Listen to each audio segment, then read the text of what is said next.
الله ينور يا شيخ خالد. وعليك يا باشمهندس.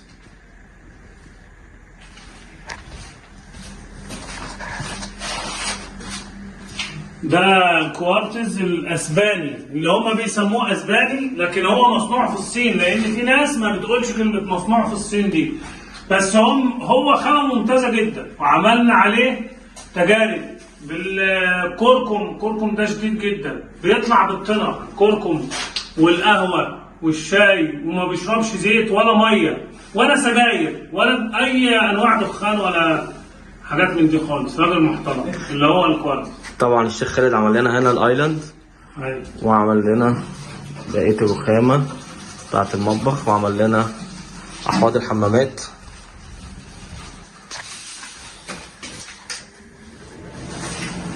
هاي تبقى الامر بقى.